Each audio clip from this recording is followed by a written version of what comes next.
So we're beginning with the first speaker for the motions for 5 minutes from University of Exeter. So is the first speaker ready? All right. Emma Curran, I see you. So, all right then, whenever you're ready. The NHS long-term plan aims to provide a health service that meets the diversifying needs of the 21st century, uses taxpayers' money to its maximum efficacy, and gives people responsibility for their own health. We will prove that this motion fits with this vision by providing economic efficacy and empowering people to make decisions about their health and engage with community services. But first, we will take a look at exactly how this system will work. We propose that all patients pay a £10 deposit when they make an appointment with any member of staff at their GP practice, including telephone appointments, and they would have it refunded on attending or engaging with the appointment. Of course, there would be some exceptions. We would suggest that under 16s are exempt from this, and also that if somebody cancels their appointment within 24 hours of the start time, they will also receive their money back. GP practices will be able to write their own policies to allow for occasions when this is not possible, such as in emergencies, and show flexibility on individual cases.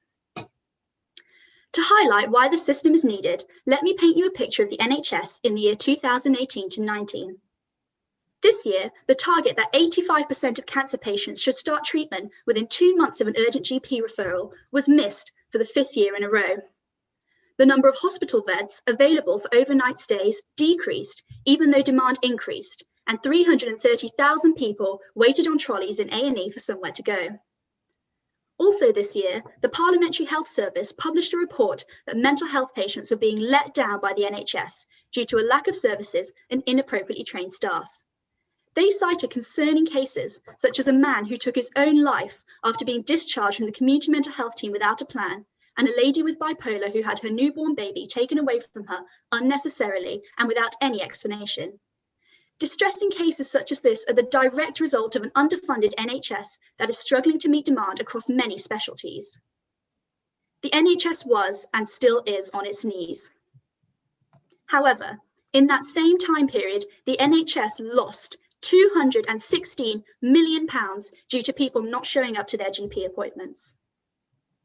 In light of the stresses of the other struggling services, how on earth can this be deemed acceptable? The NHS report that with this lost money, they could have funded 2,325 GPs or 8,424 community nurses. And we believe that to waste this money on missed appointments is abuse of our NHS. Now you may think that not many people miss their GP appointments, but unfortunately, this is untrue. 1 in 20 GP appointments that are booked are missed. This is why we support a nationwide scheme to encourage attendance at GP everywhere. This will promote economic efficacy in 3 key ways. Firstly, it introduces a monetary motive for people to attend their GP appointment, or at least remember to cancel it if they can no longer attend. This will help save that £216 million and give other struggling services a crucial injection of funding.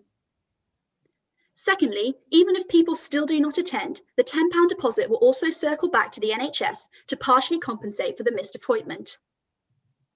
And thirdly, charging this deposit will encourage people to seek help from other services for free first, such as pharmacies. 1 in 5 GP appointments are currently occupied by coughs, headaches, and mechanical back pain, all of which could be dealt with by a pharmacy. Adding this deposit will encourage people to access free and underused pharmacies first, freeing up GP appointments for the people who need them the most, and also reducing waiting times, both of which will contribute to improved attendance at GP further. These key reasons highlight a plausible and practical solution to an NHS that is begging for it. We are not suggesting charging for use of the NHS. We are suggesting charging for abuse. Sorry, we had a timer issue with exactly 1 minute left. We acknowledge that some people may have issues paying the original £10 deposit. However, these are the people who will benefit the most from better funded community services who can actively engage the more socially deprived areas to improve health. This is without a doubt a better system than the current system, where GPs spend 5% of their time sitting in empty offices with no patients, helping no one, and losing money by the minute, a system that the opposition will attempt to defend. with 97% of GP practices agreeing that missed appointments are a massive waste of NHS resources.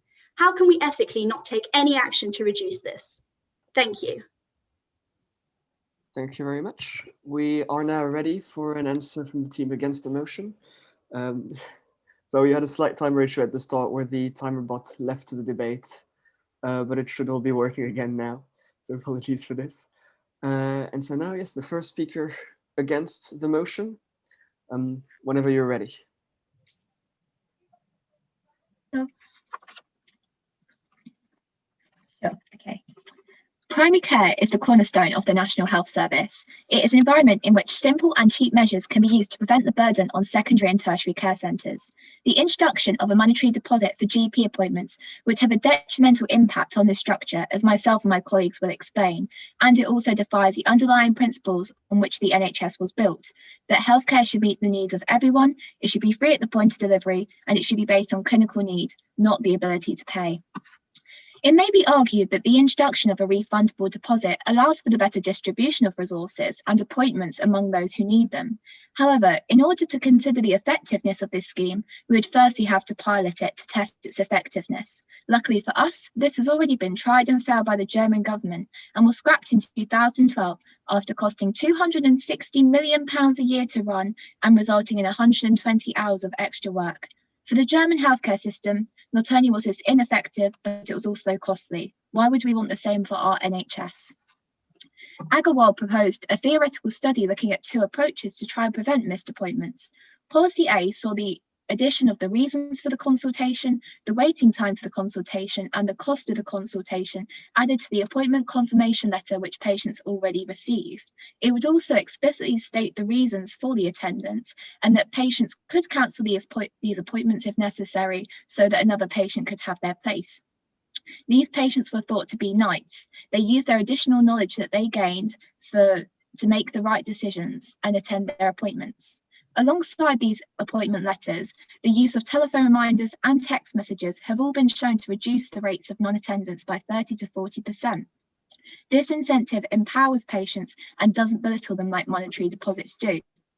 Policy B saw patients having to enter their bank details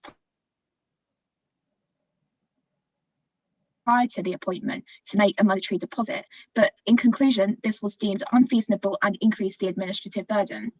In another study, it was found that 28% of non-attendants didn't receive their appointment confirmation due to administration error. Therefore, surely the first point of call should be to reverse this administrative burden in the first place. Also, what was found was that we need to avoid patient blaming as well, as the patients are not uniquely responsible for these situations, and the fining them is therefore unreasonable, especially since this fining would impact lower income groups disproportionately. We also need to counter in the fact that the lost time for attending appointments is not actually lost. Healthcare workers work throughout this time, and therefore it's not lost. The next founding principle was that healthcare should be free at the point of delivery, and in this circumstance it would not be. Paying a monetary deposit requires that patients must have the money in the first place, adding further barriers to the many vulnerable groups such as homeless people and asylum seekers who are already disproportionately affected by healthcare disparities. The final principle states that it should be based off of clinical need and not the ability to pay, which contradicts this very proposal. The barrier of a monetary deposit would encourage patients to visit other centres such as A&E, which would still be free, which would increase the burden on secondary and tertiary care centres. With patients also being deterred from booking GP appointments, this may lead to a reduction in earlier detection rates and would not prevent serious conditions from arising, which would cost the NHS a lot more money in the long term. Patients from lower socioeconomic backgrounds also tend to have worse working conditions and more comorbidities, so again would be disproportionately affected by having to put down a deposit. We're also forgetting about patients with chronic healthcare conditions who need to visit their GP on a more regular basis. These patients can also miss their appointments due to their condition, and it would be unfair to fine them in these circumstances. We are also forgetting that when you introduce costs, this can impact the patient-doctor relationship, and doctors may be may end up prescribing needlessly and carry out investigations which aren't required in order to make patients feel like they're getting the most out of their appointment.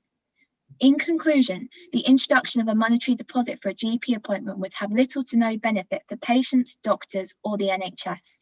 What needs to change is the efficiency of administration, and we can't start blaming ill patients for missed appointments, which may not be in their best interest to attend if they have to work to provide for their families, if they have family commitments, if they are not reminded about their appointment, or if they're too ill to attend. Instead, what we propose is that each practice takes on a unique approach for their own patient demographic and the varying reasons behind non-attendance. Thank you very much, Hannah. And sorry about this. And now we are ready for the answer for the speakers for the motions for 3 minutes and responding to these comments. So whenever you're ready. Missed GP appointments cost the NHS millions. This is not an abstract rhetoric that our side is trying to make you believe. This is a fact published by the NHS on the 2nd of January 2019. What we've just heard from the other side is an idea that this isn't going to help patients whatsoever.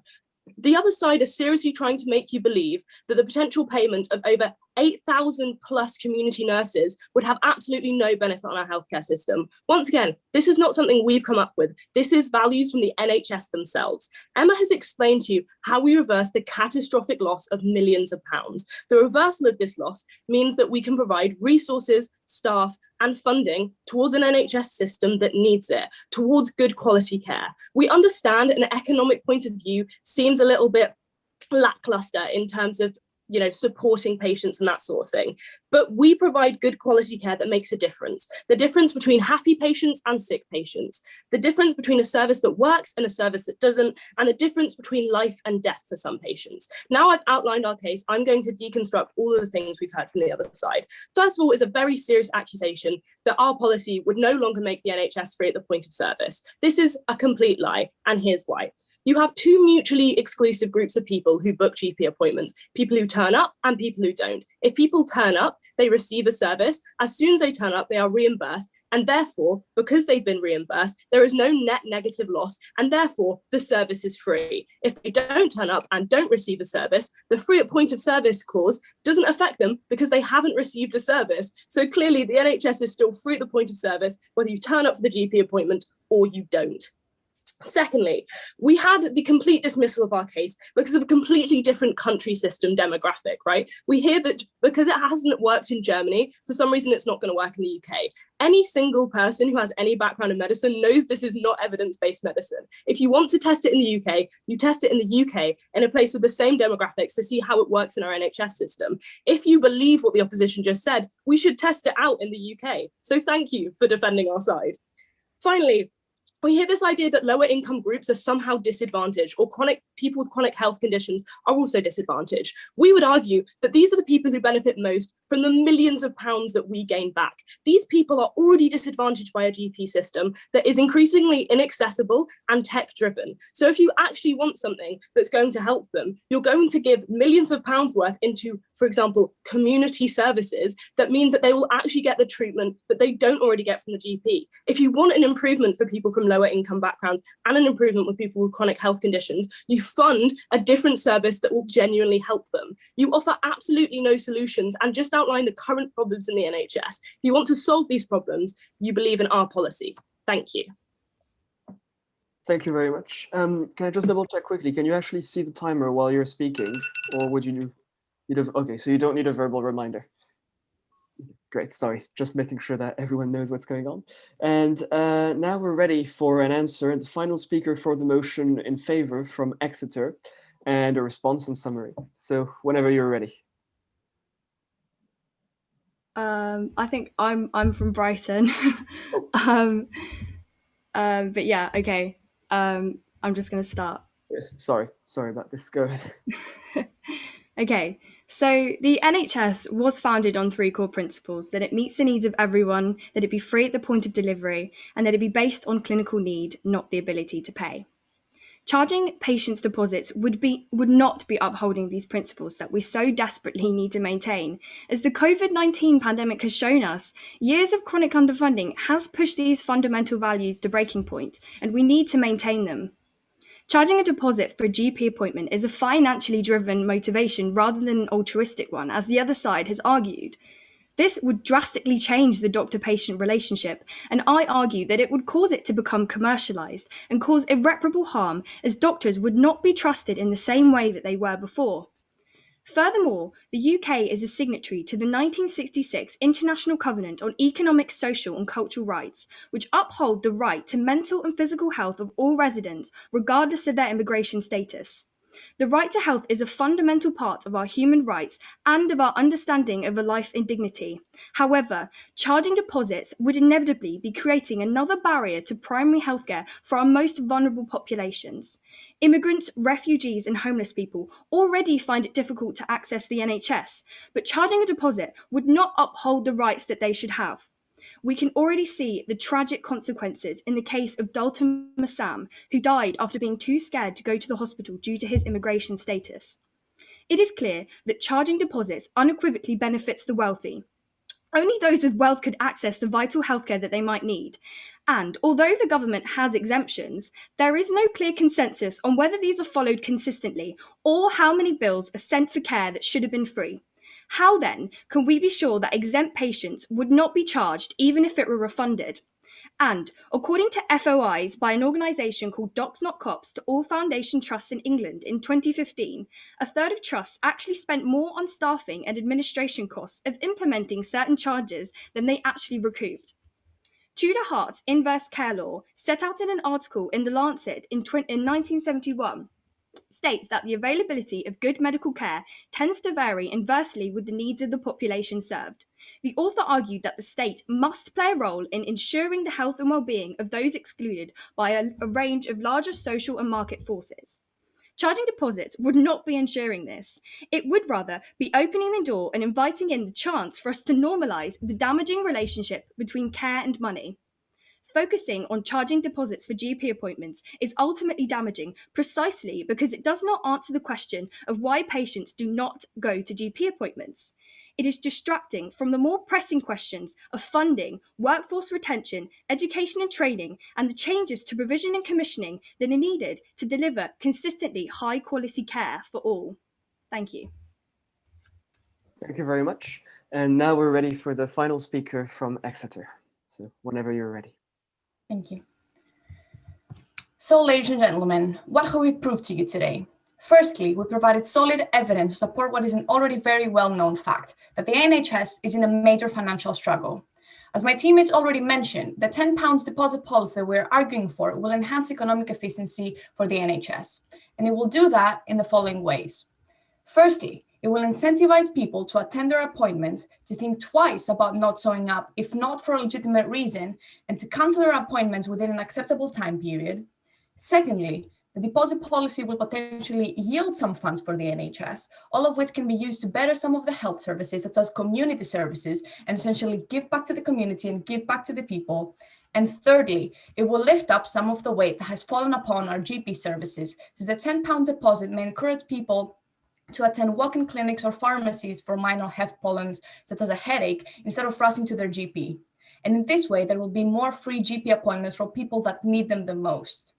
And if you cannot recall, allow me to remind you of the magnitude of the financial repercussions that missed appointments have on the NHS. We're talking about £216 million lost, a number that we believe should not be taken lightly.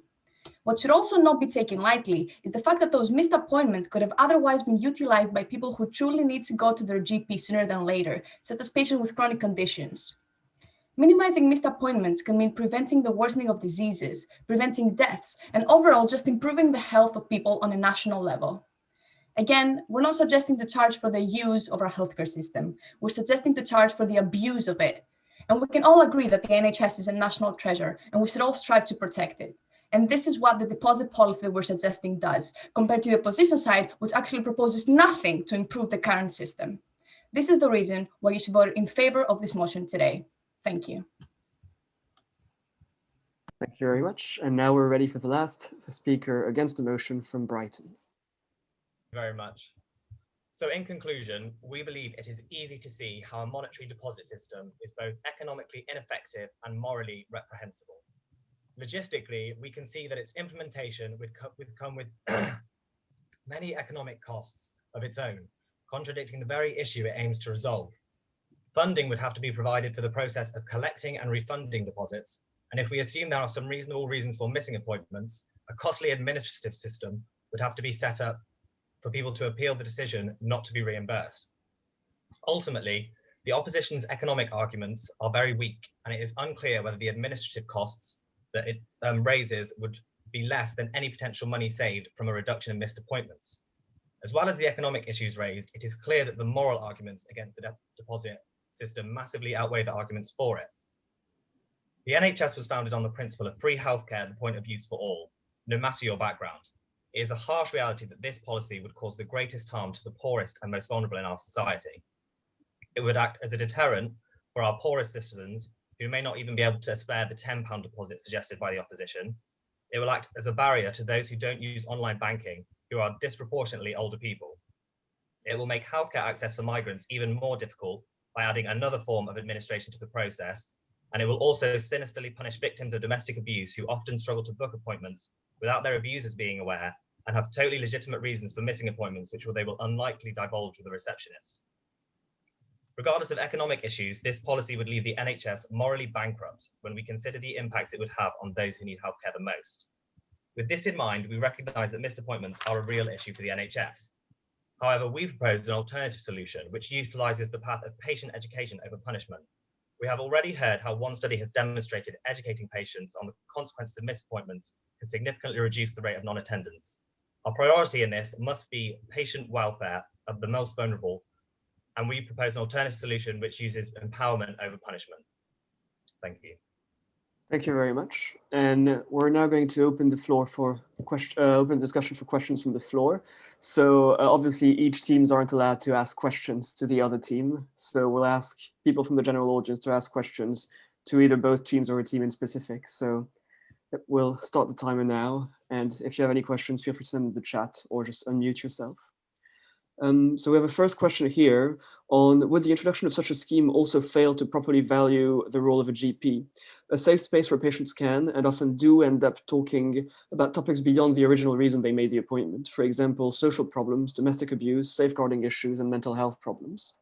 So should we have an answer maybe first from the University of Exeter and then move on to an answer for Brighton? Yeah, so I'll just read the question again. Would this prevent patients from talking about these issues? Exactly, yes, I think. I don't think so, because the structure of the actual appointment would still be the same. A 10 to 15 minute appointment with your GP, and you talk about the health issue you've arrived with. And then I don't think adding a £10 deposit would change everyone else's perception about what you can talk to the GP about. I think you can still feel comfortable speaking. I'm not really sure I understand how the deposit changes that. Yeah, I think I'm not sure how the deposit changes the structure of the GP appointment. Thank you. And do we have an answer from Brighton as well? Yeah, I think this is a really good point, and I think it's particularly important to focus on victims of domestic violence here, because often for victims of domestic violence, it's very hard for them to book a GP appointment with in secrecy, essentially hidden away from their abusers. And if they're being controlled by someone and they immediately they can't go to that appointment anymore because they're being locked in the house or whatever, it just seems so sinister to then charge that person for something that's completely out of their control. They're already so vulnerable. I think that's a very good point. Yeah.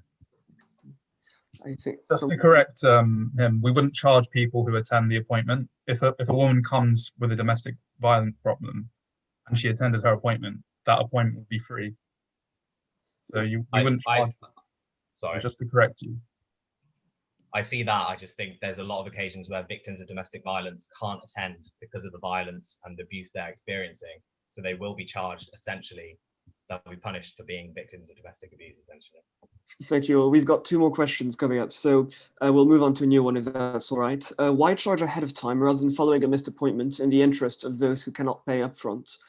So I believe that that's more targeted towards University of Exeter arguing for the motion. So would you have a quick answer for this one?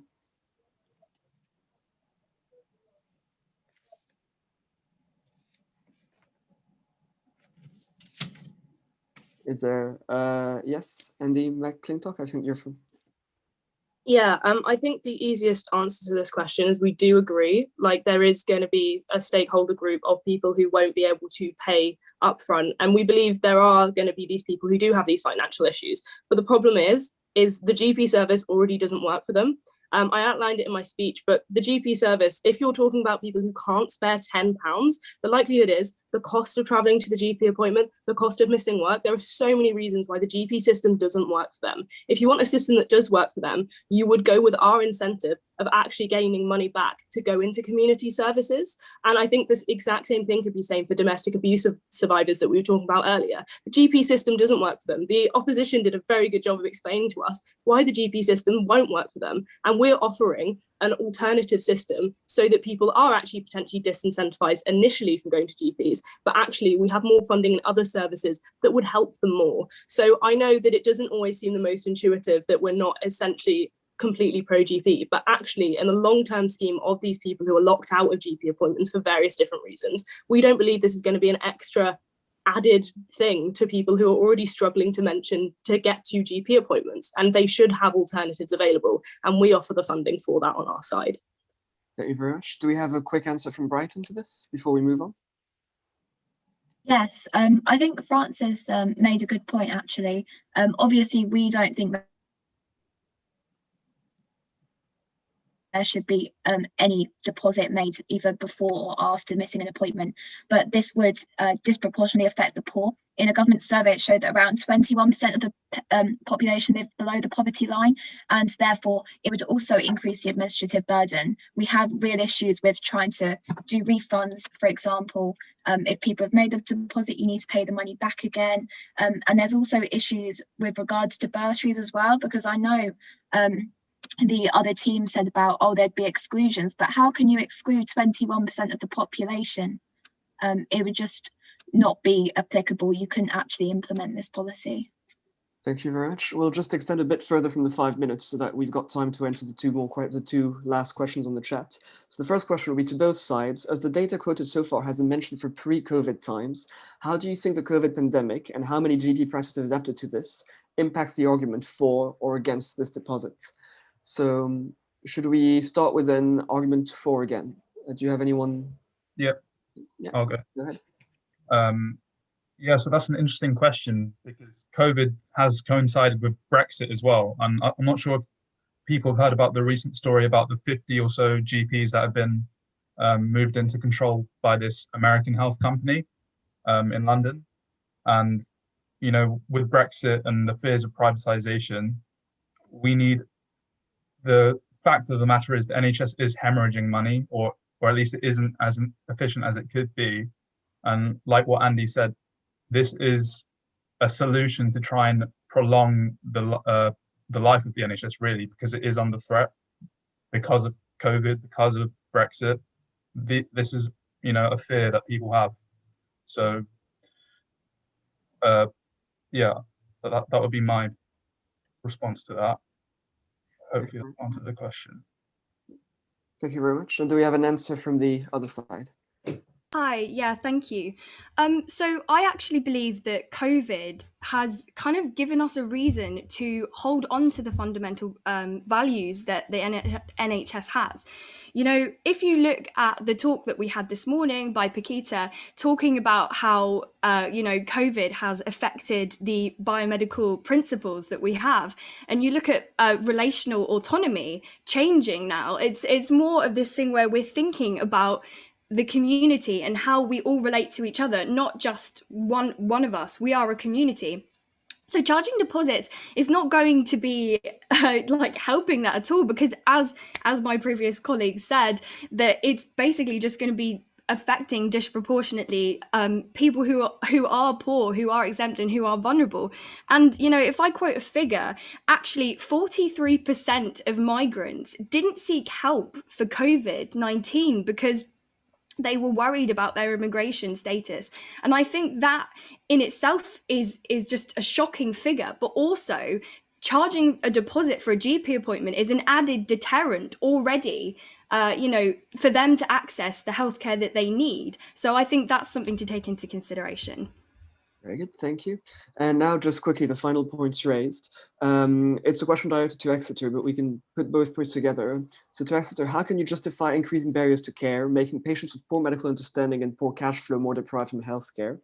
The NHS being on its knees is the problem of the state to fix, not a problem for patients to solve. And just going together with the following point of paying the deposit adds an extra layer of burden on the NHS and on patients from a low economy background. Do we have an answer from Exeter first for this point? Yes. So we completely agree that there is this small group of people who will have this economic barrier. Like, we are not going to disagree with that. We think that is relevant in the status quo. We 100% do agree with that. But what we try to talk about in our case is what is an NHS that benefits these people. We hear, we've just heard from Rosie, a really, really like heart-wrenching fact that 43% of migrants didn't go to get care for COVID-19. So what we know is these people already aren't attending appointments for a lot of different reasons, right? And actually, this extra added incentive isn't really going to change whether they come to the GP or not. These people are already locked out of GP services, right? And so what they need is a good alternative. And we think the best good alternative is something where you get the millions of pounds back to some extent, because it's not all of these people who are locked out, right? The vast majority of the UK system and people in the UK who tend to be middle class would be able to afford it, and we would get a positive economic injection into the NHS economy. And so actually these people would be able to fund the restructuring that benefits people who are locked out of GP services anyway. And we know that on the face, it doesn't seem the most intuitive thing, but actually it's about the wider NHS, not just the GP systems. And we think the wider NHS actually does, gain a valid solution. And we think there's also a lot of stuff from the opposition side about how we can re-educate people. The funds from this re-education could come from the exact policy that you're trying to say shouldn't happen. And so we think in total, we do understand there are lots of integral things that make people not necessarily want to do this, but we think the overall benefit to the NHS system massively outweighs it. And in COVID times especially is when the NHS needs this money the most. Thank you very much. And now we'll just have a final point from Brighton, and we can continue the discussion. Some questions have been added, but we'll have to move on to the judging afterwards, but we can continue the discussion while the judges deliberate. So a final point from Brighton for this question. I think we've already reiterated how it's going to just add another barrier on top of the ones that people already face, which will again cut off another section of people. And I just like to reiterate that in like COVID times, in GP appointments, when people are having phone calls, the way it works is that people will always their appointments get shifted around, and then they can't attend for any reason, for different reasons, and maybe it's because of technical fault in like the phone calls. And also, I've seen GPs and they never stop working, even when there's like someone's missed an appointment. They're having to deal with very long consultations to do with mental health that stretch beyond, and that time gets reinvested into our patients.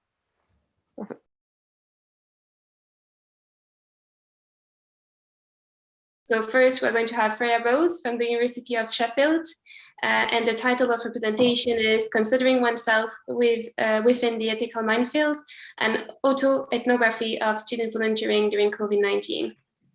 The floor is yours, Freya. Thank you. Okay. So hi, my name's Freya, and I'm a 5th year medical student at Sheffield. Thank you to the IME Student Council for giving me the opportunity to present this research. And as we've already said, my project is titled Considering Oneself Within the Ethical Minefield, an Autoethnography of Student Volunteering During the COVID-19 Pandemic. So it's not an exact science. This is actually a quote from one of my friends who is also a medical student when I explained my plan for this project. I think amongst medical students, there exists this assumption that subjectivity should always be excluded from research because it's not measurable, it's not exact, and it allows for bias that can affect results. So my aim today is actually to challenge this assumption by showing how we can harness the value of subjectivity and use it to gain a better understanding of medical ethics.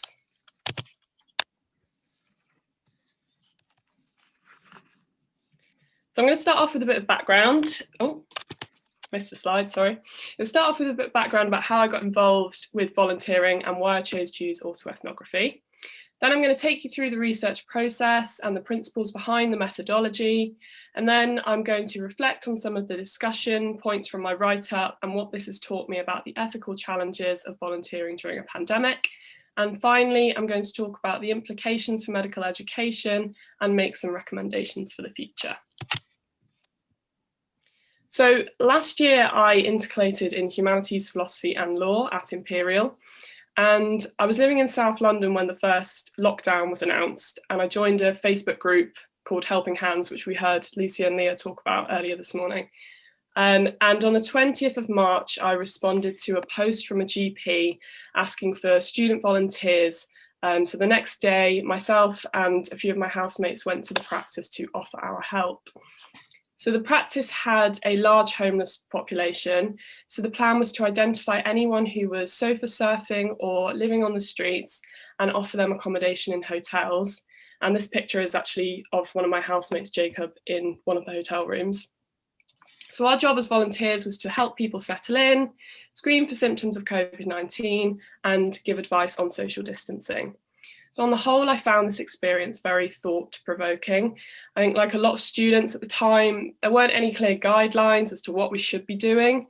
And because of this, I had a lot of questions about my role as a medical student and how I should be navigating this new environment.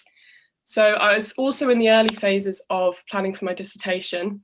I knew I wanted to do something related to medical ethics, and my supervisor suggested I research my volunteering experience using autoethnography.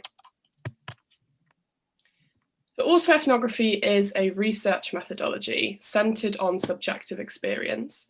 So when you split it into its constituent parts, you get auto, which refers to the self, ethno, which refers to cultural theory, and graphy describes the research process. So it's most commonly used by anthropologists, but it's now an established and valued methodology that contributes to a wide range of disciplines, including education, psychology, business, art, and more recently, healthcare as well. So broadly speaking, there are 3 steps. So the first is to create some data based on personal experience. And this can be in the form of pretty much anything. I think the most common forms are journals and diaries, but some people have used videos, photography, painting, and generally any kind of artistic expression will work. And then the next step is to choose a method of analysis to interpret the meaning of the data. And finally, you need to discuss these interpretations in the context of a chosen cultural theory. So there's actually lots of ways that an autoethnographer can adapt these 3 steps depending on their audience. And for me, this meant writing a reflective journal of my volunteering experience. So I covered what I'd done that day, how I felt about it, my interactions with other people and things I'd seen on the news.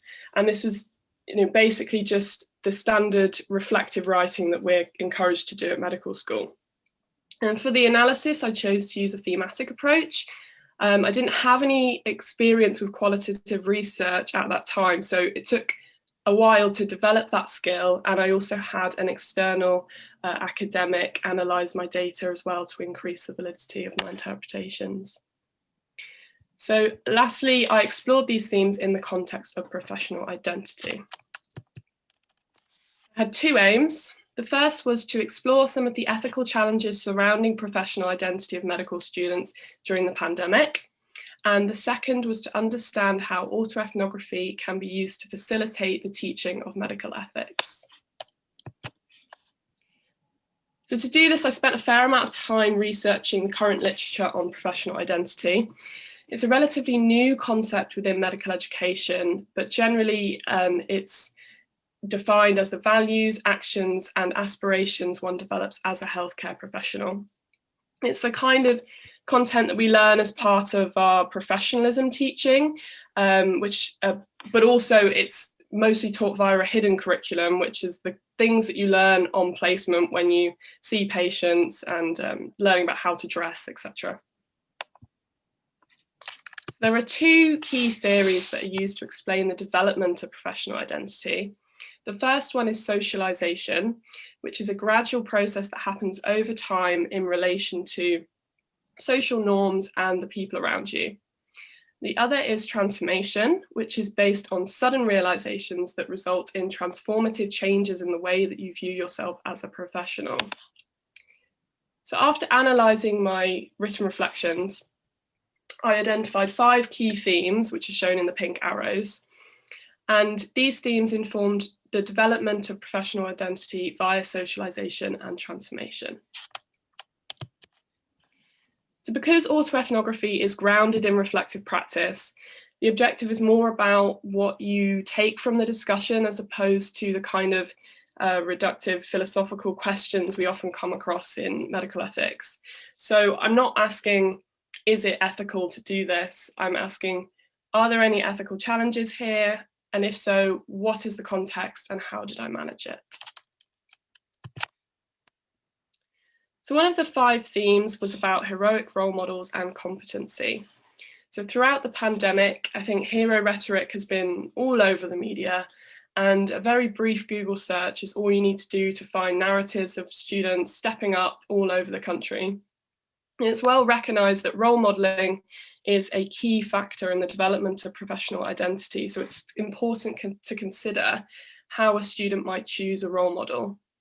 And my experience showed that hero rhetoric can lead to role modelling of students who step up by performing tasks that are beyond what's normally expected of them. And what we've seen in the media over the last year has resulted in stepping up becoming a kind of social norm which encourages students to develop heroic images, image-driven ideas of professional identity. So there are a few problems with this, and one of the ones that I spoke about from my experience was competency assessments. I think the BMA and the GMC have continually stressed the importance of assessing one's competency during the pandemic. But ultimately, this assessment relies on the individual student. So it's important to consider the variety of factors that could cloud this judgment. So I concluded from this discussion that medical students should be aware of how popular culture can influence their professional identity and also critically receive hero rhetoric in this context.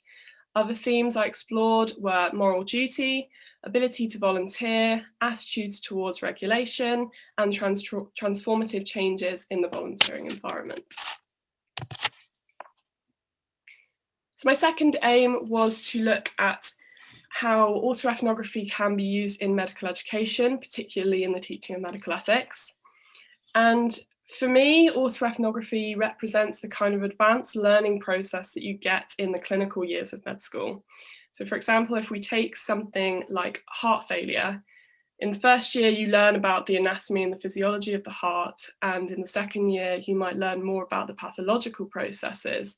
It's not until you start meeting patients in the later years that you actually gain a more comprehensive understanding of what it means to have heart failure and what it means to be a doctor treating a patient with heart failure.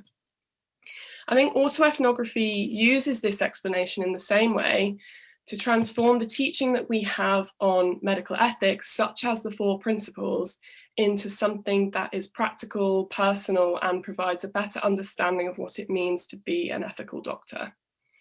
Autoethnography can also be used early on to help facilitate reflective practice, and this is recognised by the GMC as a vital skill for both doctors and medical students. There are a couple of existing examples of autoethnography being used in medical education, but currently the literature is very limited. After I presented my dissertation at Imperial, they created a teaching session for first years based on a few of my recommendations. And this was delivered last summer. I'm yet to hear if it was a great success yet or not, but I think it's certainly an area that warrants further research. Particularly, we need to know how we can fit autoethnography into the medical curriculum, and also we need to find a way to measure these outcomes, and that will most likely be using qualitative data. So, however, in order for educators to achieve these desired outcomes, we need to overcome the current challenges of this approach. And the first thing I really struggled with was progressing from data to discussion. And I actually ended up taking a step back and considering the philosophical reasoning behind my research approach. And the problem was I was stuck in a deductive mindset. So you might recognize the blue side of this diagram as the scientific method, where you start with a hypothesis and carry out some kind of experiment to test a theory. And after completing my reflective journal, I thought I'd just finish the experiment phase, but actually I couldn't work out how I could use my data to answer theoretical questions or make predictions. So when I came across this diagram, I realized I had just finished the observation stage. And I needed to switch over to inductive reasoning to use my data to actually create, develop, and inform theory. So it actually took me the best part of a month to come to this realization. I think the problem is that at medical school, you're fed a lot of knowledge about the scientific method. And that's why I was so familiar with the blue side of the diagram. And reflecting on my difficulties has highlighted how important it is for medical students to understand the options beyond the scientific method. I think if we don't, then we fall at the first hurdle and we'll never access the benefits of autoethnography and other similar approaches. So here's just a quick summary to finish off. So above all else, we must embrace subjectivity wherever we can. I think to ignore subjectivity is to ignore human experience and draws us away from the kind of holistic and patient-centered approach to medicine. The second thing, and I may be preaching to the converted here, but it's a reminder that medical ethics are always relevant.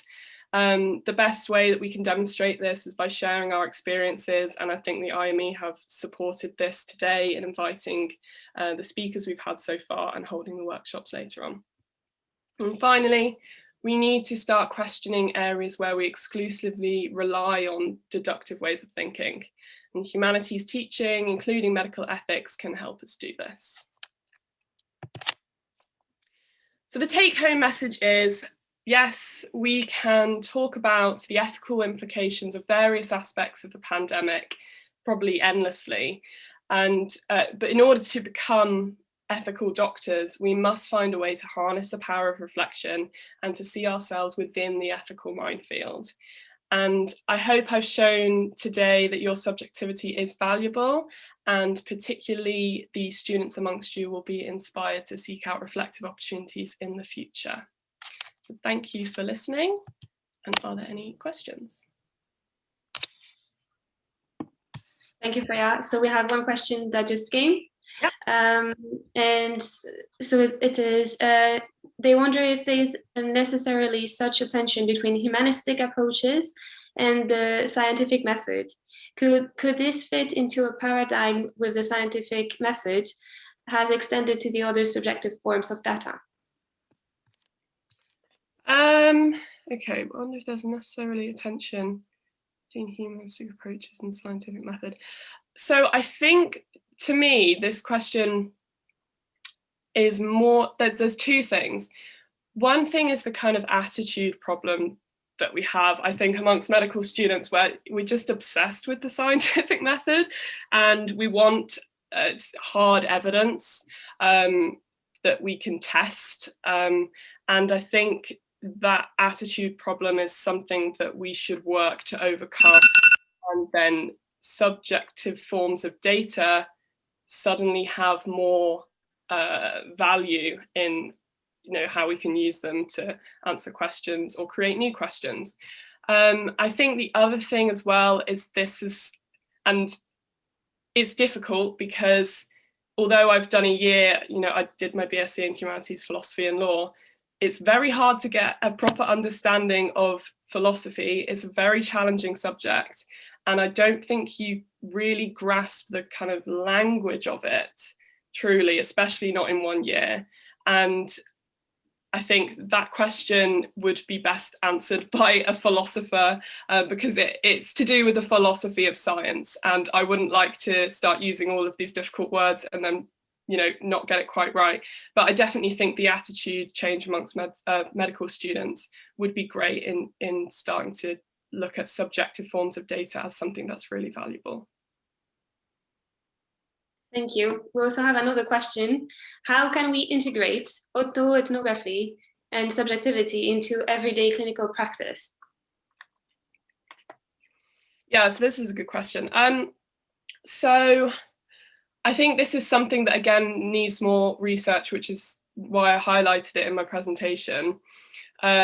Imperial delivered this kind of, what I think was one afternoon on autoethnography, and they tried to simplify the process and just get these first year students to understand that it's an option for research. You can use your own experience, and this is the process, and it's more of a deeper way of reflecting that involves positionality and subjectivity, like we've spoken about. But obviously I spent 4 months doing it, and I still am not, by any means an expert at using the methodology. So I think it's less about being autoethnographers and more about just reflecting on everyday experiences. And I think the other thing that I've been thinking about is the fact that this pandemic has thrust us to reflect on very big questions.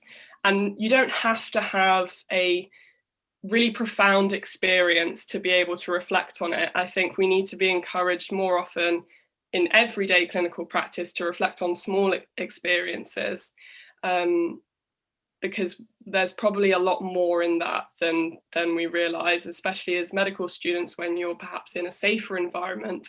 If you reflect on an ethical dilemma that could have gone wrong, or your actions where you could have made a mistake, you've protected yourself from hopefully doing that in the future when the stakes are higher.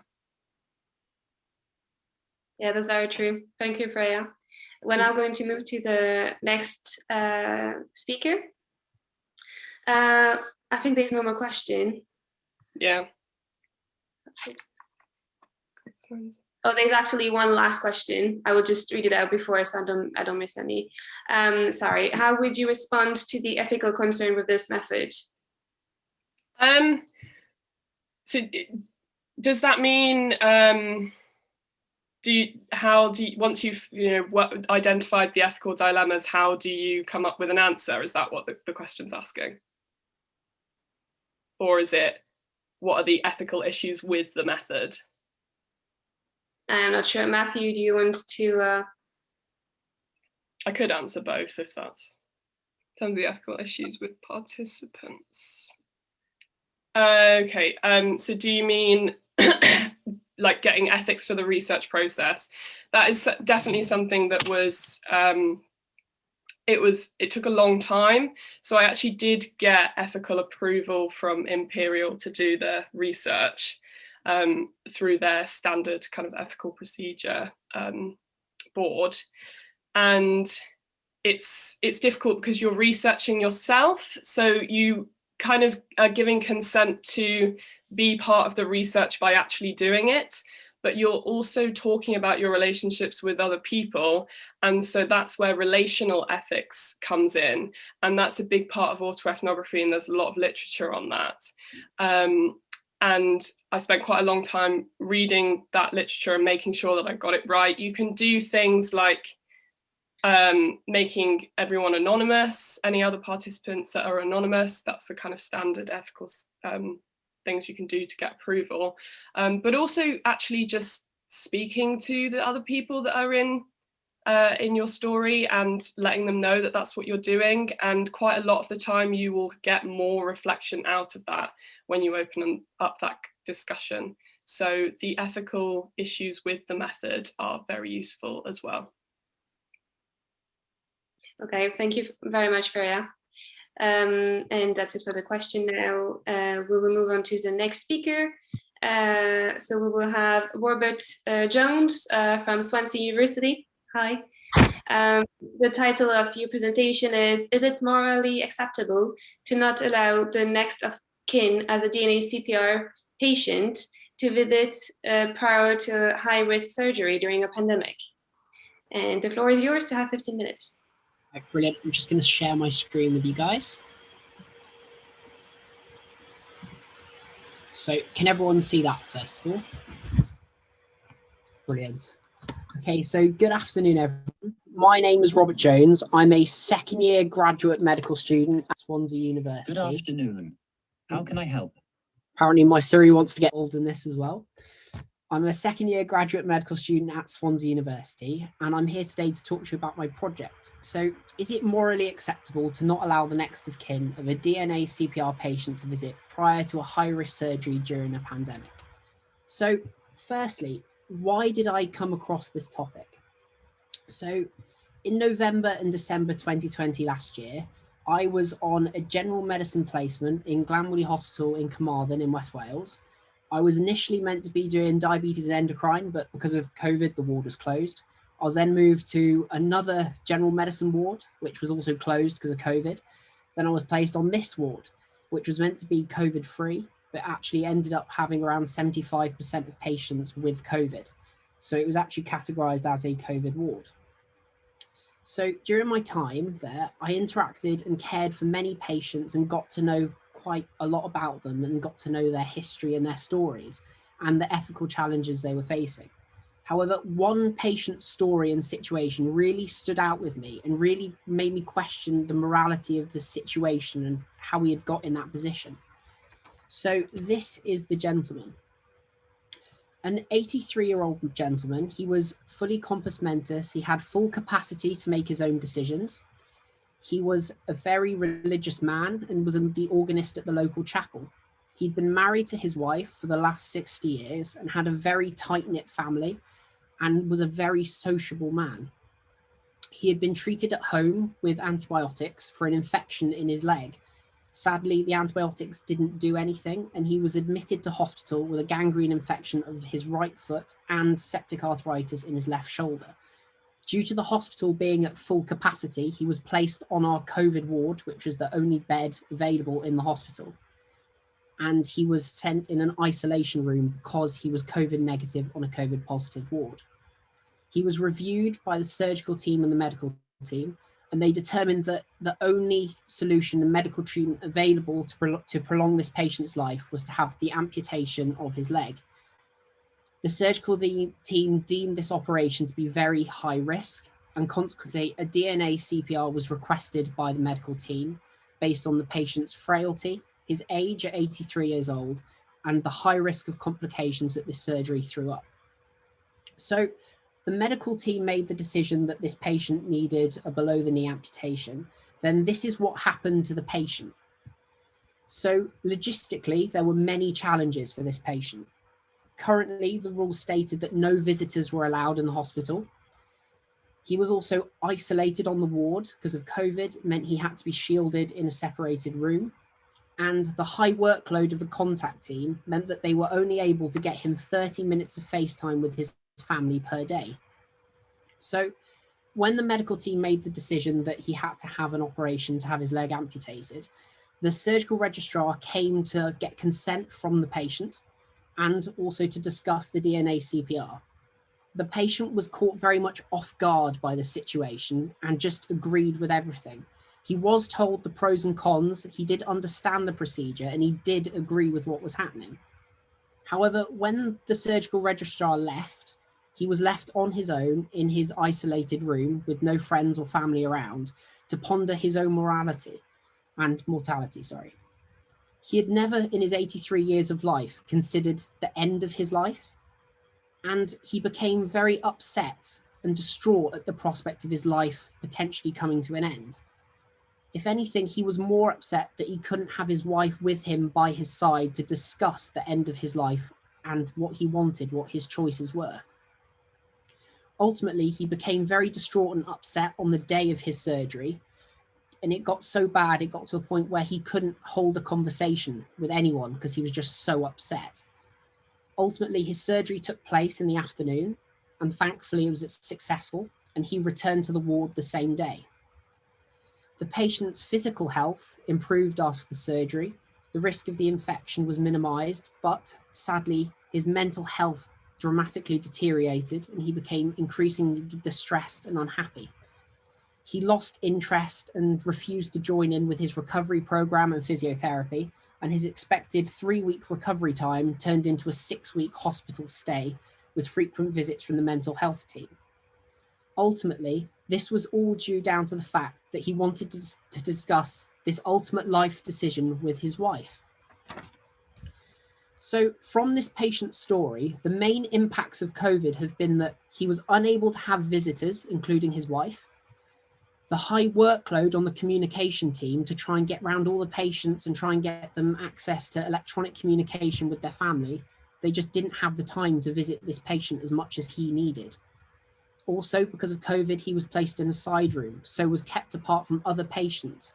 And the only contact he had with people was with the healthcare team, who were also overworked and struggling to keep up with the workload. All he wanted was reassurance and confirmation of his decision to sign the DNA CPR and talk about the end of his life. He felt guilty that his wife was not there to make the decision. Without COVID, he would have been able to see family and friends and to discuss the situation with them, and he wouldn't have been on his own in a side room. He would have been around other patients who could have kept him company and provided some support. He also would have been able to have his vicar to come and visit him to provide the spiritual support that he was looking for. So without COVID, he wouldn't have experienced as much mental health pressure and would have had an earlier discharge in hospital. So why did this situation happen?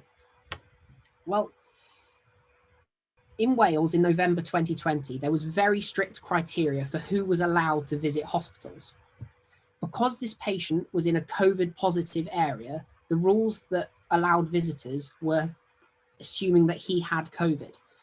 So the rules that apply to this patient are that he is allowed a visitor if he is an end-of-life COVID-19 patient and he seeks permission from the ward sister or managers.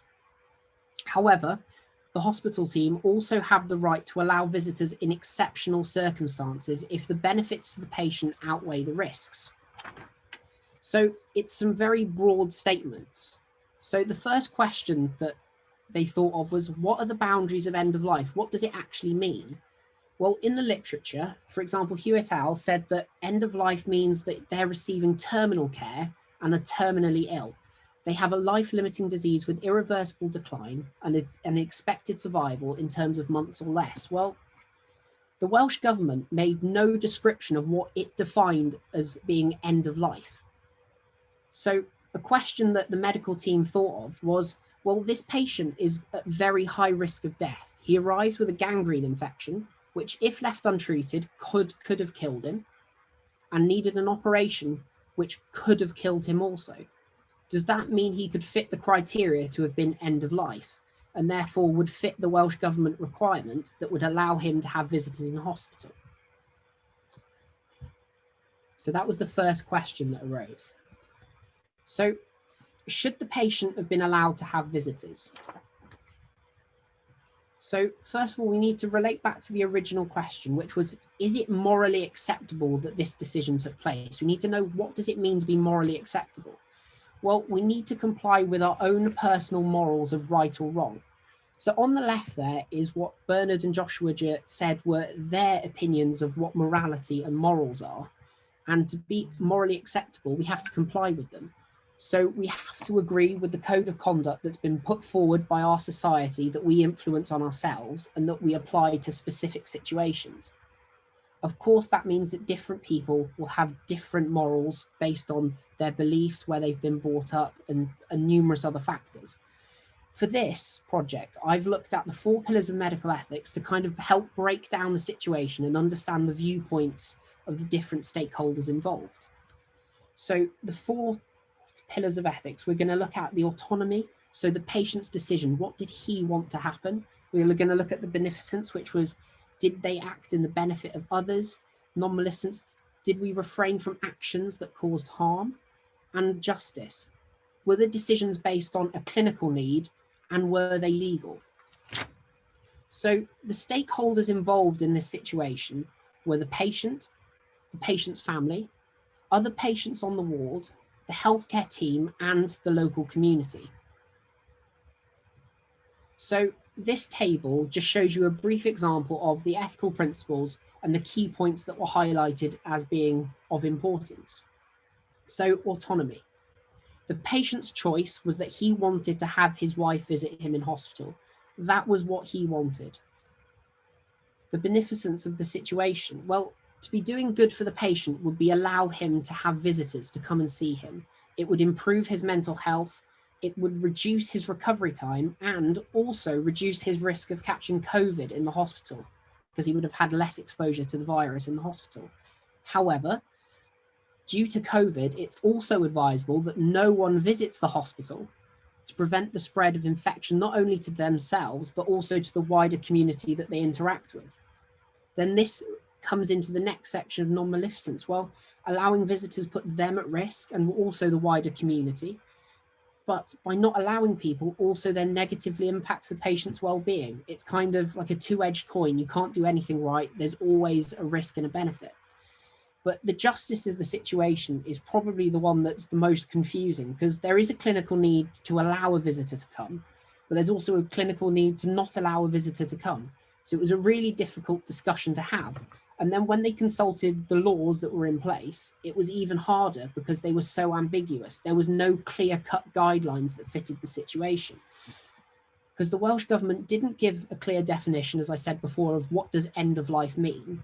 And although there was this clause that they could allow a visitor in exceptional circumstances, they made no discussion of what an exceptional circumstance was. And I think it's important that we note that in a pandemic, we have to think about the effects on the wider community more and understand how it's managed, because we don't know how the virus acts and it's hard to control. We need to ensure that the decision made is fair and equitable for all. All patients in the hospital weren't allowed visitors, except those that fit the criteria. What made this patient special that he was allowed a visitor over the person in the room next door? So how was the decision that the medical team made to not allow visitors actually made? Well, they weighed up the pros and cons that I mentioned of the 4 pillars. They weighed up the risk to the patient and the benefits, and they also consulted to see what was the Welsh Government's definition of end of life and what did they mean by end of life, and was it an exceptional circumstance? Well, they got in a meeting and they had about an hour and a half meeting with the nursing and medical teams, and they decided that the patient was not to be categorized as end of life as his condition was reversible. Although he may have had a life expectancy of less than a year after the procedure, they deemed that he was not an end-of-life patient. They then decided that if he met the other criteria of an exceptional circumstance, so they pretended that he was an exceptional circumstance, they took it that he was, and they weighed the risk of the masses against the risk of a few. And they decided that the risk to the wider community, with COVID rising in the hospitals and half the staff on the ward off with COVID, that the risk was too high and they did not allow visitors. So to come back to my original question, was this the morally correct decision to make? Was this what they should have done? So the medical and nursing team consulted the 4 pillars of ethics, they scrutinized the decision, they weighed up the pros and cons, and ultimately they believed a morally correct decision was made. They followed the rules and they did what they believed. However, you don't always have to follow the rules to be morally correct. An example that I heard was that a doctor is on his way to go see a patient. On his way to go and see the patient, he speeds in his car, breaking the law. However, he gets to that patient 10 minutes earlier, and in those 10 minutes, he's able to save the patient's life. you could argue that that decision to speed and break the law was morally correct. So as with my patient and this story, you could argue that the situation is different and people's morals are different based on their beliefs, where they're from. There's just a multitude of different things that affect people's morals. So in this situation, the team made a moral decision that they believed was correct. However, to answer the original question of was this a morally correct decision, I think this answer will depend on your own personal morals, on what you personally believe. And that's the only way to answer this question. And I think that's it. Yeah, thank you very much for listening. Any questions? Thank you so much. We have one question indeed. Are hospital chaplains still present in hospitals during the pandemic? Hospital chaplains. So the chaplains were going around at the time, but due to the COVID workload, they were only able to have 15 minutes with each patient, and that was once a week. And this patient didn't really get on with the chaplain that he was in the hospital with. And all he wanted was his chaplain from his local church to come and see him. Thank you. I also have a question myself. So you said that it was about what was morally correct, but do you think also we need maybe a more precise law about the end of life? Yeah, I think specifically from what the Welsh government said, that paragraph that I put in my slide was all that they had on the guidelines of what end of life was. And it meant that everyone on the medical team was just debating what is end of life, and people have so many different opinions on what is end of life. Maybe there needs to be a discussion and a guideline put in place so patients know and the medical team know what is end of life. Yes, and maybe the issue that then is just time is lost, I suppose, as it was a clear definition. We have another question. With regards to the patient not being at significant risk of end of life, how was the decision thus weighed up to discuss a DNA CPR for the patient, as surely this signifies that there is a reasonable risk of end of life for that patient? Okay, so the reason for the DNA CPR was that they deemed that he was very frail and old. However, they didn't deem him to be end of life generally. However, the risk of the operation that he was having did have very severe side effects and very strong vascular consequences if it didn't go right. So what the decision was that he should have a DNA CPR to make sure that if the worst outcome was to happen in the hospital, he wouldn't be in a situation where his quality of life was at a state that was not what he wanted. Thank you. I don't think there's another questions for now. So thank you very much, Robert, and we'll move to the next speaker. Brilliant, thank you. So we'll now have Liam Butchart from Stony Brook University, and the title of his presentation is A Different Approach to Medical Decision-Making in Difficult Circumstances, Kithae's and Ethics of Care. The floor is yours, Liam. Hello everyone. Let me just get the slides shared and then we can get started. Slides, share, and boom, success. Okay. So, hello everyone and good morning. It's been a very early morning for me, but I'm glad to be with you all. My name is Liam Butchart and I'm a third-year medical student at the Renaissance School of Medicine at Stony Brook University in New York, so hence my American accent. But I'm also in the master's program in medical humanities, compassionate care, and bioethics there. And I would first like to thank the Institute of Medical Ethics for inviting me to speak at this conference. And I'd also like to thank Dr. De Zulueta for nodding towards some of the things that we'll talk about in a little more depth right now. And then we'd also like to thank Dr. Stephen Post, one of my mentors, for first exposing us to the world of care ethics and to Eva Kithae's work. And additionally, we have no financial conflicts of interest to report. So this presentation is brief and of limited scope, but overall, we'll be focusing on the intersection of bioethics and clinical care specifically. I will focus on the challenges that the COVID-19 pandemic has caused for patient care as medical resources have become stretched. With this in mind, I will interrogate two different ethical approaches to rationing medical care. Now, as we know, the COVID pandemic has forced us into a situation of medical scarcity far beyond what our healthcare systems are used to. And we have had shortages of crucial medical supplies, things like ventilators, for example. The Western bioethical consensus has coalesced broadly after this around an approach for rationing that essentially aims to preserve the greatest good for the greatest number of people, typically in some form of quality of life years or some similar metric. I define this as broadly utilitarian, though I will discuss this categorization a bit more in a few slides, but during this process, we have seen a radical revision of the roles of both patients and providers, which can cause significant moral and psychological distress. Now, being an American, whenever I have a bioethical issue, I first look at the American Medical Association's Code of Ethics, which delineates 4 core values that we all know and love: autonomy, beneficence, justice, and non-maleficence.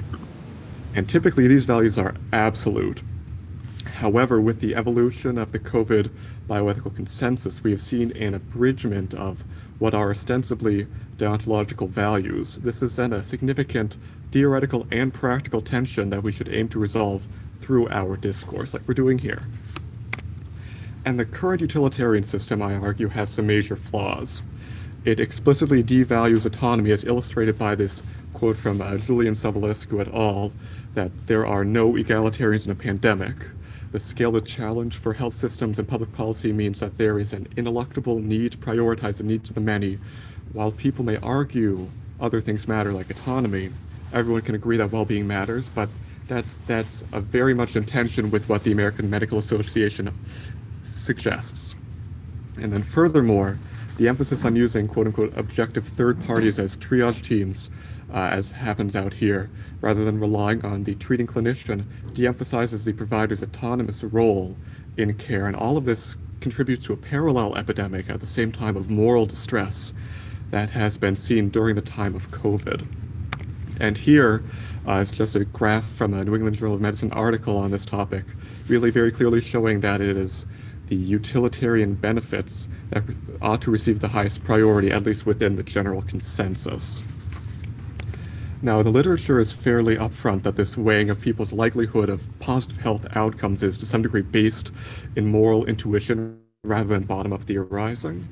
However, it is important to note that there are many other possible ethical theories that we could build a decisional framework from, like deontological theories or virtue ethics, or even totally different non-Western approaches.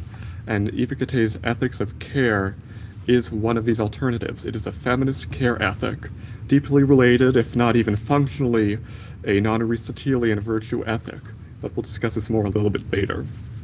We contend that the ethics of care addresses critical shortages just as well as the current system, and better considers patient and provider distress and autonomy.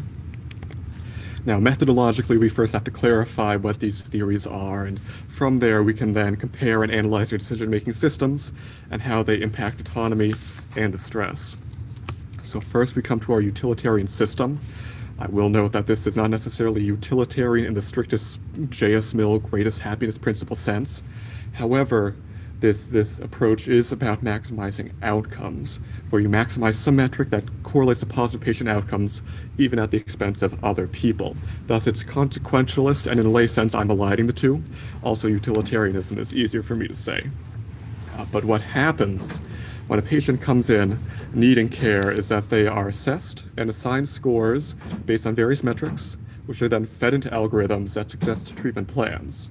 Thus, in a time of real scarcity, even if a patient thinks they need or deserve an alternative treatment plan, they may be flatly denied it, and then similarly for providers who are disempowered from making those decisions. This opens both up to psychological and moral distress, either due to their imposed helplessness by the system or potential disagreement with the final medical plan. Now, this image is an adaptation of a broad utilitarian algorithm kind of cobbled together from various sources, including the Savulescu paper that we quoted from earlier. And it essentially schematizes what we just said, that patients are assigned priorities and likelihoods, reducing the human and quote-unquote subjective influence and taking it out of medical decisions. And if you do not hit the threshold value of your life being worth saving out of outcomes, then you just receive palliative care. And then furthermore from that, the amount of care that you receive depends on your assessed value or likelihood of having a good outcome. And this graphic is adopted from the University of Pittsburgh's point allocation system, kind of clarifying how you parse people up. And it explicitly shows how these categorizations are made. This one, for example, is based on the SOFA system, which, for those who do not know, utilizes data on various clinical organ systems to predict ICU mortality. And here actually is the SOFA score itself.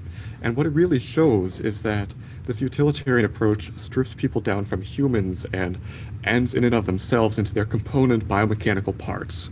It focuses on organ systems, the lungs, the cardiovascular system, the kidney, at the expense of the vital and authentic person. And then moving on though, this is all in contrast to the ethics of care. Rather than emphasizing outcomes, the ethics of care emphasizes a process of flourishing, manifesting care, which can be found in attitude, labor, and virtue. The act of caring itself is virtuous, and by enacting care, we enable both the flourishing of ourselves and others. In terms of making ethical decisions as carers, as treatment professionals, we are confronted with four main considerations. First, we must determine the kind of caring relationship at play. Is it medical, is it familial, or is it something else? Secondly, we must discuss with patients their needs and desires for their medical care. Third, we must assess if the patient's demands match their needs. If they do not, we are morally obligated to provide only the appropriate level of care. And then fourth and finally, in the incredibly unlikely but theoretically possible circumstance where two people are absolutely deserving of the same care, we must resort to moral luck to decide between them. The emphasis during this decision-making process is to engage in discourse with all of the stakeholders about these different considerations, what they think about their care, and what we do to care for them. The goal is to reach consensus, actualizing all of the parties' autonomy in the process of working through the problem together. One major component of the care ethics versus other approaches is that the carers themselves do not just have moral duties, the people receiving care do also.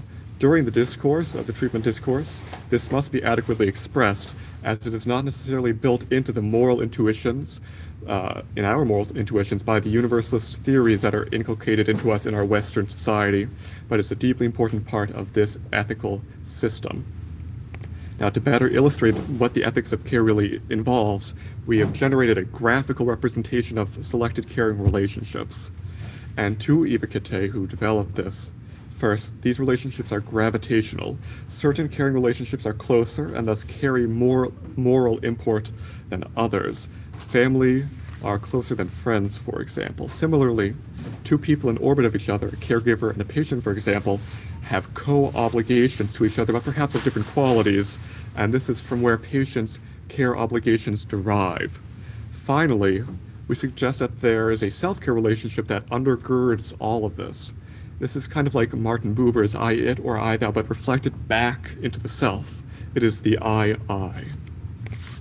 And so we've also constructed an algorithm that can be used to determine how to approach a patient case as a medical carer in time of limited resources. And it's based on our four main considerations, so I'm just going to highlight a couple additional points.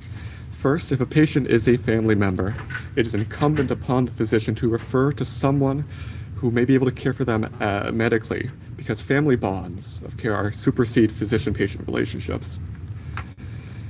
And then, if patients feel that they don't want all the care that's available to them, then it's virtuous and good to use palliative care and to use that kind of resources to reduce suffering. Furthermore, if after discourse, a patient is obstinately insistent on care that extends beyond what they medically need, the caregiver's alternative obligations to others compete with the obligation to the patient. So the physician is morally obligated to offer care only up to the medically necessary point. Finally, in all of this, the physician has a decision-making authority at all levels, rather than it being severable and reroutable to some alternative third-party triage system. So now we've seen the distinct differences between these two different ethical systems, showing how the algorithms of the utilitarian approach deny patient autonomy and open up patients and providers to psychological and moral distress as a result. I suggest that this is not the best approach, even if it is the ostensible consensus.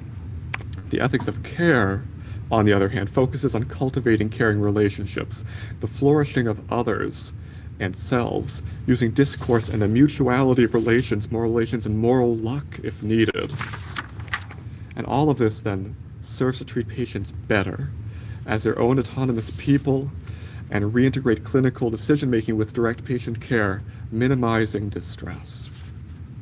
Thus, our final conclusion is that Catay's ethics of care meets the standard approach's applicability to our situation of limited resources in a pandemic, and is better, or perhaps I could say more caring, to the people who inhabit this system, pushing back against degradations of autonomy and the dangers of moral distress. Its value, the value of the ethics of care, lies far beyond just a thought experiment or an abstract philosophical musing, suggesting rather, in fact, that we ought to perhaps reinterrogate our moral intuitions and be open to examining other systems for treating patients in times of limited medical resources.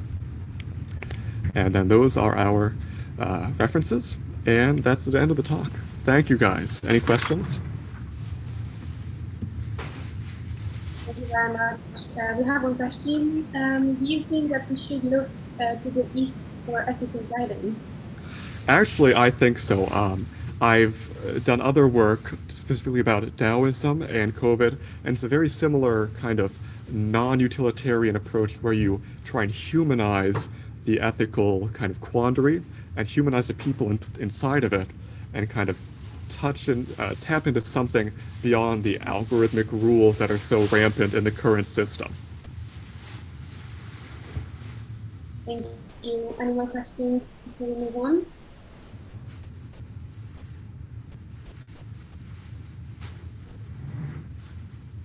Right. Thank you very much for your time and for your presentation, Liam, and we'll move to the next speaker. Thank you, guys. So we'll now have Matthew James Beekman from the University of Bristol, and the title of his presentation will be Use of Tissue from Assisted Suicide for Research, Question of Ethics and Legality. And you have 50 minutes, Matthew. Hello. Thank you very much for the introduction. A very interesting talk there from Leon, and incredibly well delivered as well. So definitely a tough act to follow, especially when you're all looking forward to a bit of lunch, I suggest. We've had some really interesting topics, and mine today is on the use of tissue and data gained from euthanasia and assisted suicide. We're moving slightly away from COVID, but I suppose the relevance at least is now, especially with the development of these new diseases, a time for research is really crucial, and medical advancement is absolutely necessary. So I'll just share my screen now, and we'll get stuck in.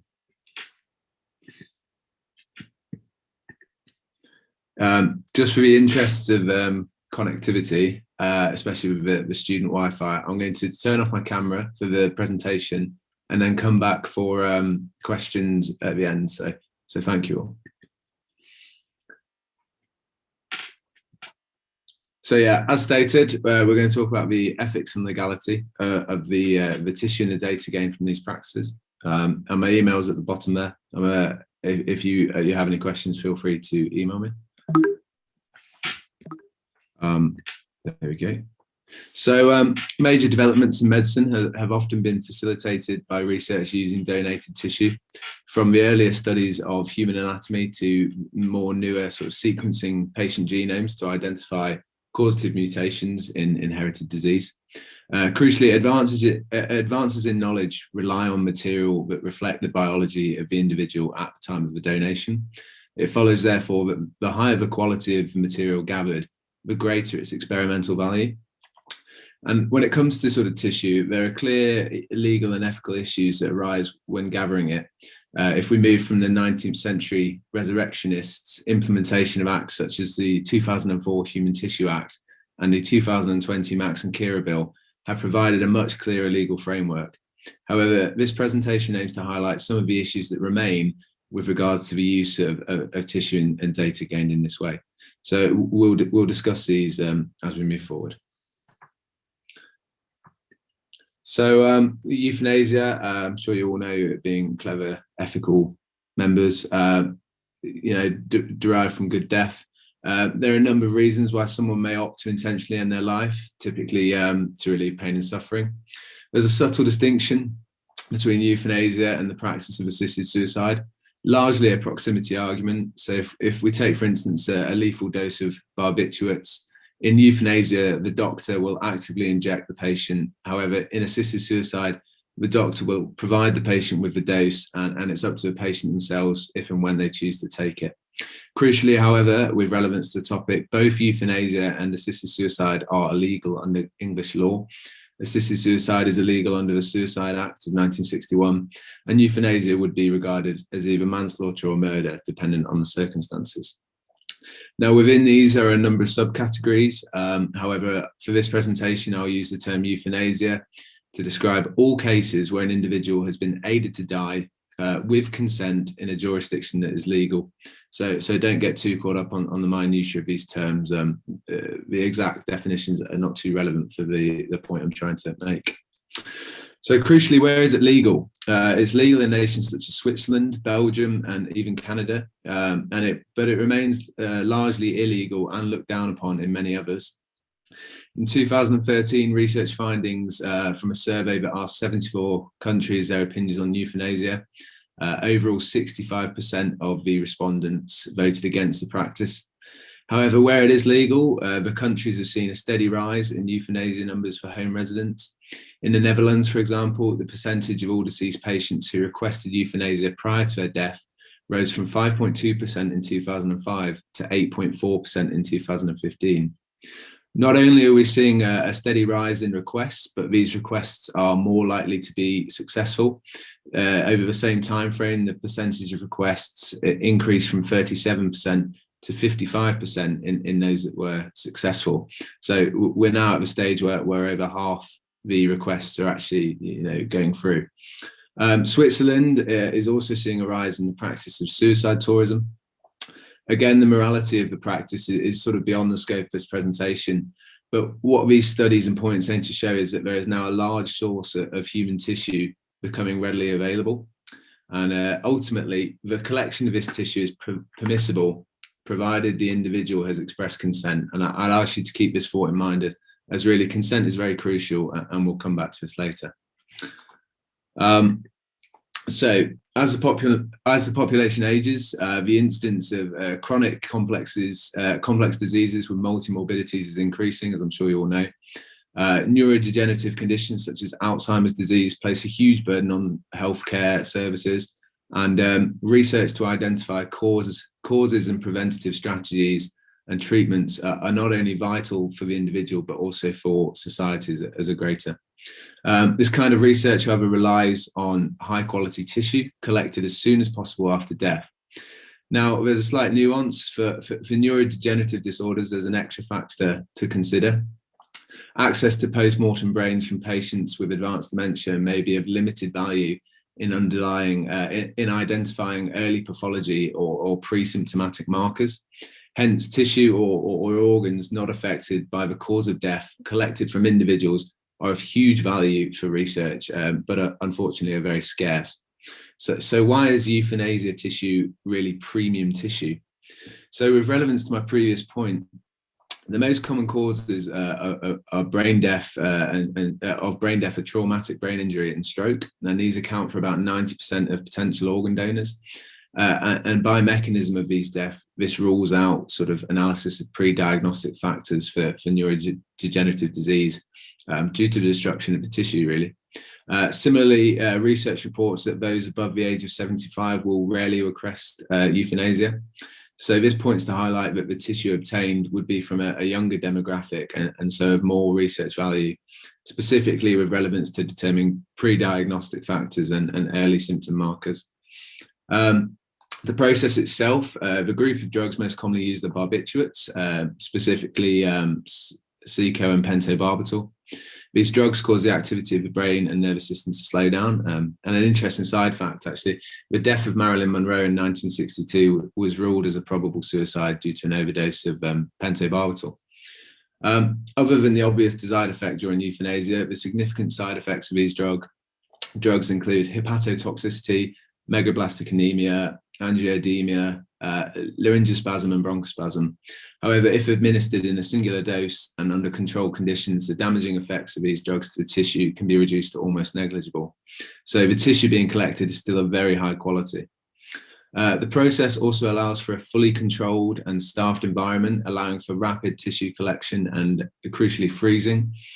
Tissues should be collected as soon as possible after death, and freezing is very important as a freezing and thawing cycle can result in enzyme release into the cells and crucially the destruction of cell membranes and cell integrity. So this process is very important. In summary, the process really allows for collection of tissue under ideal circumstances with minimal damage and obviously making it very high value to research.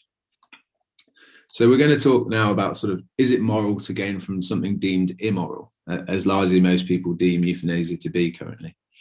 If we assume, as many argue and indeed under English law illegal, that euthanasia is wrong, then is it wrong to use any tissue resulting from such deaths? So the two parallels to draw are, albeit controversial, the use of data from Nazi experiments, obviously showing that, a hugely immoral act, but also I ask you to consider a person robbing a bank. Again, an action many would believe to be immoral. But would it be immoral if another party somehow got hold of this money and donated it all to charity? It's hard to see how that may be immoral. And these are things that are just sort of building the argument there.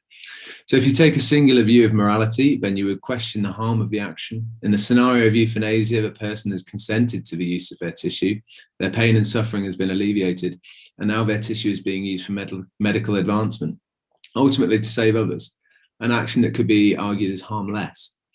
If you take a wider moral approach, then you can assess this use of tissue under 5 main criteria. The criteria I suggest are harm, justice, impurity. Does it show disloyalty to a group, and is it disrespectful to a group? As established, it is challenging to argue that the act is immediately harmful. Furthermore, it is hard for the act to be unjust. A person is given their prior consent. Some may argue that the act is moving from our societal values, that if euthanasia is wrong, we cannot use the tissue gained from it, and some may simply argue it's gross. A further take on the argument moves from the immediate harm to the further removed harm. Take, for instance, a large societal acceptance that the use of this tissue was not only acceptable, but due to its premium nature, encouraged. A society that thrived on this high-grade tissue, enabling huge medical advancements from it. What is there then to suggest that the murky scenario of patients being pushed into euthanasia couldn't occur? For instance, it wasn't long ago that people believed if they signed up to be organ donors, then they would receive a lower quality of care, under the impression that their organs at such an age may be more valuable to someone younger. I sort of term this under they've had a good innings argument.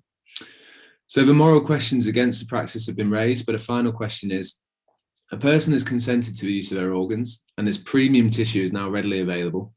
As a society, can we afford or accept not to use it, especially given the medical advances it may bring and the future lives it may save? So I ask you, can we waste it? So we move from sort of the moral questions surrounding tissue to a more niche point, and this is the data. This is data gained from studies on the tissue that have been taken from euthanasia. So if a person undergoes euthanasia in a country where it is legal, such as Belgium, and gives appropriate consent for their tissue to be collected for scientific research, then this is permissible. A scientist in Belgium can legally take this tissue and collect data from the tissue. No crime has been committed. However, questions of legality with relevance to the proceeds of a crime must be taken into account if this data is then sent to a scientist in the UK, a country where euthanasia is illegal. Individual researchers primarily get funding from industry, government research councils, such as the Medical Research Council, medical charities, such as Cancer Research UK, or from philanthropy. The funding allows research to fund projects in specific areas, as I'm sure you all know, but with this comes institutional and personal advancement. If we refer to these data gained from euthanasia tissue, as previously stated, this is premium tissue and is of incredibly high research value.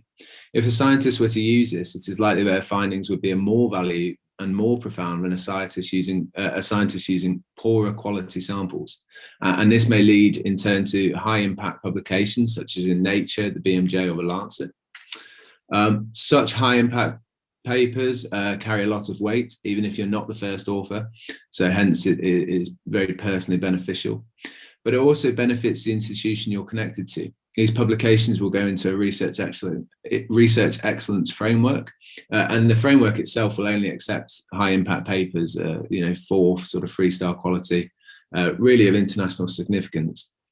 The ref then reviews the impact papers submitted by your faculty or school on a sort of circular basis, and your school will then be given a ref score. So this is sort of a ranking out of all other national schools.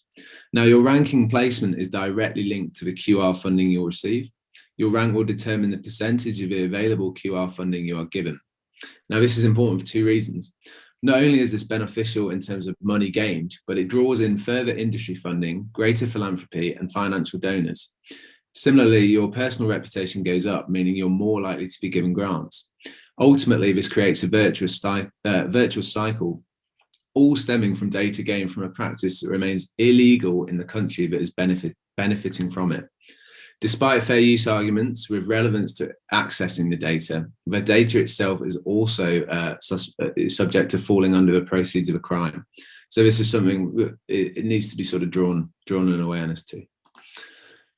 So I hope the presentation so far has aimed to sort of widen any existing thoughts you had and really sort of broaden the argument you may have already found and hopefully draw light on some new sort of points here. But in summary, the conclusion I draw is that the tissue gained from euthanasia has a huge potential benefit to medical science, carrying the chance to possibly save the lives of many others and offer cures to many diseases which researchers are still largely in the dark about. Put simply, I believe it is too good to waste. Furthermore, provided that the tissue is gained with prior consent of the donor and the aiding of their death is legal, then I struggle to see the immorality of the act.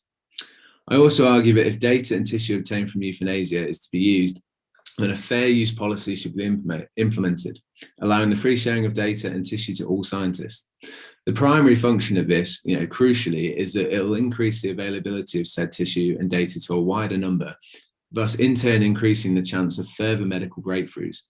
But a secondary function is that it will reduce the unfair forming of these sort of virtuous circles and sort of even out this personal and institutional gain. I also would like to draw notice to the fact that data is just that. It is a series of scientific numbers, and I ask the audience to separate the idea of immorality from data.